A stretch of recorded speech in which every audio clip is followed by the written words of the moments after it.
জাহান্নামের আগুন খুব ভয়ঙ্কর করে বানাইছি। জাহান্নামের আগুন খুব তাপ, খুব গরম। ও বাবা, দুনিয়াতেও আমরা আগুন পাই।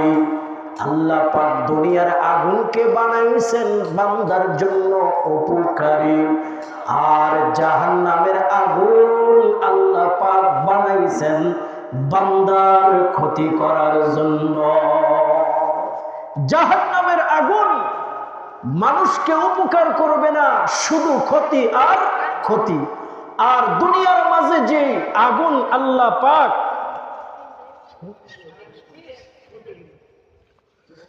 জাহান্নামের আগুনকে আল্লাহ পাক উপকার ছাড়া বানাইছেন, শুধু পোড়াবেই পোড়াবে, পোড়াবেই পোড়াবে। আর দুনিয়ার আগুন যদিও পোড়ায়, কিন্তু দুনিয়ার আগুন মানুষকে উপকার বেশি করে। যেমন ভাত খাইতে গেলে আগুনের প্রয়োজন হয়, ভাত পাকাইতে হলে আগুন লাগে, আগুন ছাড়া ভাত পাকানো যায় না। চা গরম করতে হইলে আগুনের প্রয়োজন হয়।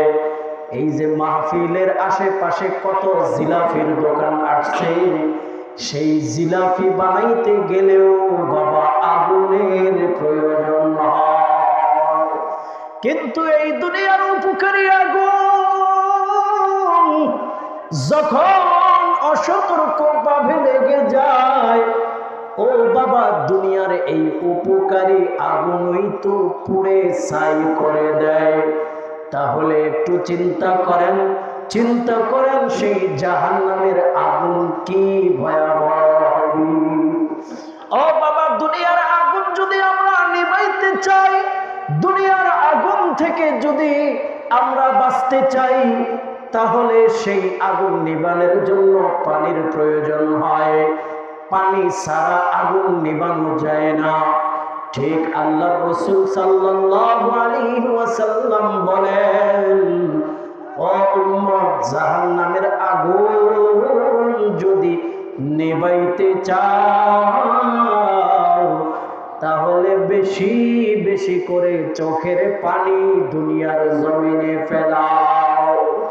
কারণ আল্লাহর রাসূল সাল্লাল্লাহু আলাইহি ওয়াসাল্লাম হাদিস বর্ণনা করেন, যেদিন হাসরের ময়দানটা কায়েম হয়ে যাবে, সকল মানুষরা ওই হাসরের ময়দানে সমাবেত হবে।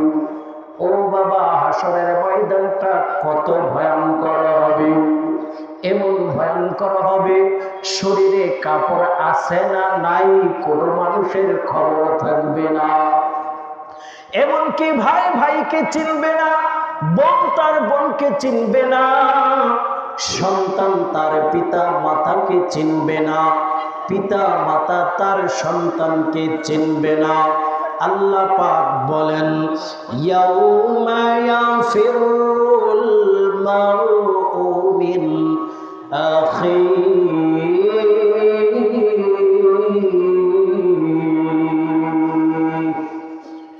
ইয়াউমা ইয়াফিরুল মারউ মিন আখিহি ওয়া উম্মিহি ওয়া আবিহি।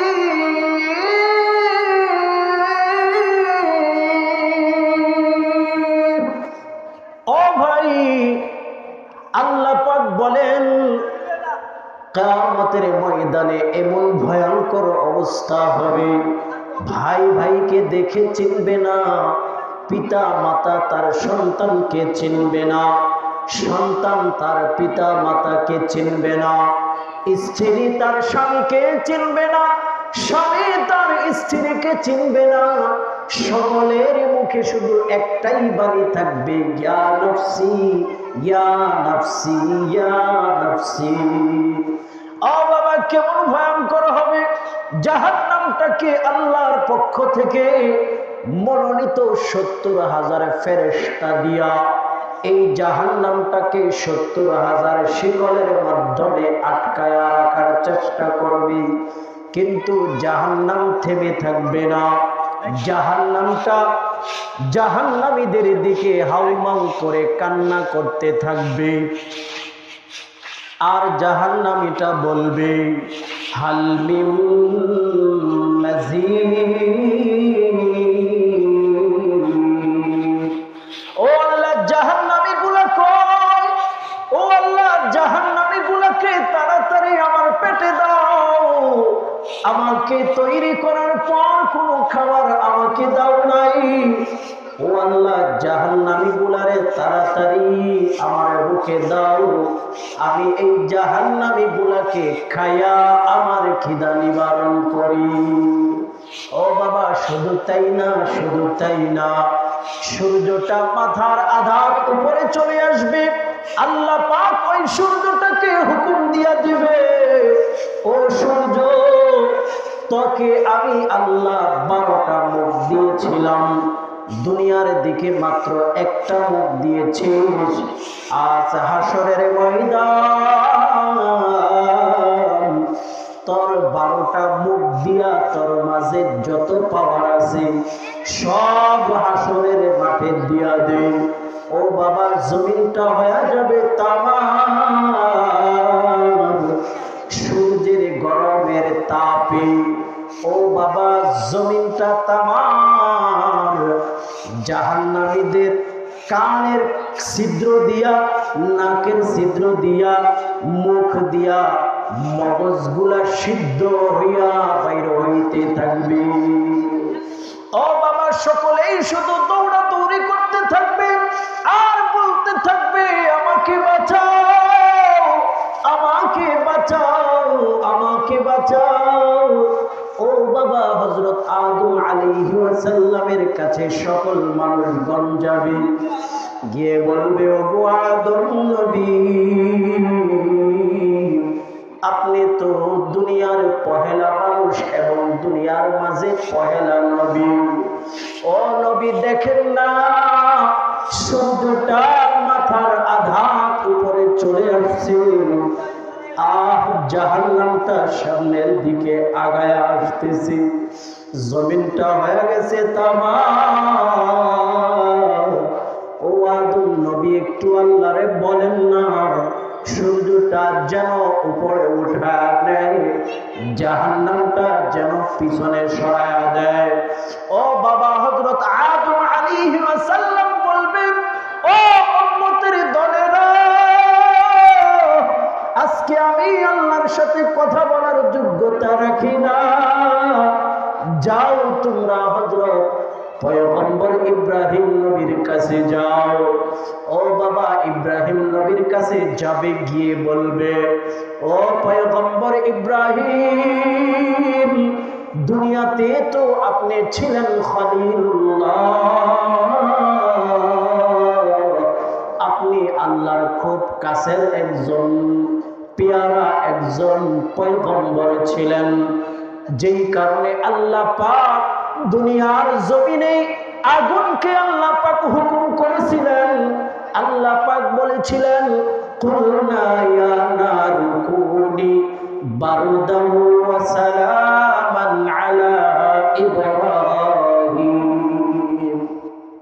ও পয়গম্বর হযরত ইব্রাহিম, আপনার জন্য তো দুনিয়ার আগুন শান্তিময় হয়ে গিয়েছিল। ও পয়গম্বর ইব্রাহিম, আজকে একটু আল্লাহর সাথে কথা বলেন, আল্লাহরে একটু সুপারিশ করেন যেন এই ভয়ঙ্কর পরিস্থিতি থেকে আমাদেরকে বাঁচায়া দেয়। ও বাবা পয়গম্বর হযরত ইব্রাহিম আলাইহিস সালাম বলবে আমি আজকে আল্লাহর সাথে কথা বলার সাহস রাখি না, যাও তোমরা পয়গম্বর হযরত মূসা নবীর কাছে যাও। সকল উম্মতরা পয়গম্বর হযরত মূসা নবীর কাছে যাবে, বলবে ও পয়গম্বর মূসা, দুনিয়াতে তো আপনি ছিলেন কালিমুল্লাহ, দুনিয়ায় তুর পাহাড়ে গিয়ে আল্লাহর সাথে কত কথা বলেছেন, আল্লাহ যদি আপনার একটা কথা বলতেন আপনি আরো বাড়িয়ে বাড়িয়ে উত্তর দিতেন। ও পয়গম্বর মূসা, আজকে হাসরের ময়দানে একটু আল্লাহর সাথে কথা আপনি বলুন না। ও ও পয়গম্বর মূসা, বলেন না আল্লাহ যেন আমাদের এই অবস্থা থেকে মুক্তি দিয়ে দেয়। ও বাবা পয়গম্বর হযরত মূসা আলাইহিস সালাম বলবেন, উম্মতেরা রে, এটা দুনিয়া না, এটা হাসরের ময়দান।